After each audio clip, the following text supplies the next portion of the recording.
Introducing Generations, the December 2019 Flute of the Month. This flute was designed by Ty Allison. Ty has been a part of the Woodsounds family for about a year and a half. He does our voicing and tuning as well as a number of other responsibilities in our studio. And I asked Ty to take the lead design position on this flute because I wanted the flute to be able to have a real connection to Native heritage. And since Ty's a Navajo man and is also a silversmith, he's a perfect person to help us bring this flute into reality and to help us make this bring this flute to reality with a message that can be powerful and impactful for people, regardless of whether they get the flute or not, that the message itself could be something that would be positive and beneficial for people in their lives. So Ty came to the flute with several ideas. One of the ideas was to have this symbol, which is a 7 generation symbol, inlaid on the flute. Now, the flute itself was made with the 7 generations philosophy kept really firmly in mind. The 7 generations philosophy is built upon the principles of connection, of thoughtfulness, of respect, and of sustainability. So in the symbol, we see this diamond in the middle, and that diamond is a representation of you, or me, or the present. On the left of the diamond, we see 3 triangles, which represent our parents, grandparents, and great-grandparents, our ancestry, or the future. On the right side, we have our children, our grandchildren, or our great-grandchildren, and our great-grandchildren, or our posterity, or the future. We see this symbol inlaid in the body of the flute as well.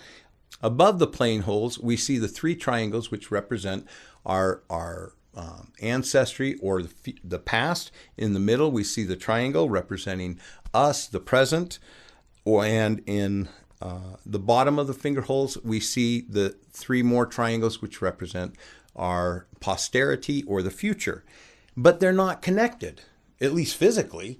And that is a really important part of this whole symbol up here, is that they are connected. The whole point of it, or one of the points of the symbol, is to help us get more connected with our ancestry and help us get more connected with our posterity in the future, at least in our own minds, that we are connecting with them and making decisions that we hope are best for them and for us, both. And so there really does need to have that connection. And this is what I really love about this design. The connection for these symbols here comes about as we play the flute. And our fingers literally make up the connection between the past, present, and the future as we make music with this instrument. I think that's really beautiful. And I was really pleased to find that in the flute as Ty designed it. A lot of thought. The totem is made out of silver, turquoise, manzanita burl, which is the red, and the black is ebony. The silver is in the shape of Navajo mountains.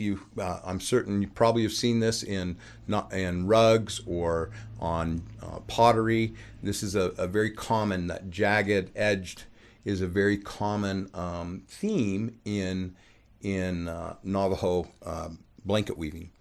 And then at the end of the flute, we also have Navajo mountains. You can see the mountains coming in this way. If you stand them up, they'd be like that. Or we have the Navajo mountains in positive relief this way. So you can see the mountains going jagged up and down here in positive. And here we see them going the opposite way in the negative relief. And I totally love that. I think that is just wicked cool. Yeah, I love this end cap. I even love looking at it from straight on. You probably can't see that in the video, but you can see all those jagged edges, and it looks awesome. It is so cool. Let's see. Let's talk about the woods of construction. The mouthpiece is manzanita burl. We've got silver inlays for rings here, and ebony and engineered turquoise for our inlays here. There's some turquoise in the middle of each of the diamonds inlays, and that's just there as an accent. And the turquoise here is natural turquoise that we carve out of some turquoise stones that we have. The end cap is a repeat with the manzanita, beryl, silver, ebony, turquoise, ebony, silver. The flute body itself is made out of Utah juniper, which grew here in Utah, in our desert here in Utah. So it's a slow-growing wood that has a high density for being a juniper, and it has a absolutely delicious aroma. It smells so good. It's kind of spicy and sweet at the same time. Just really, really lovely.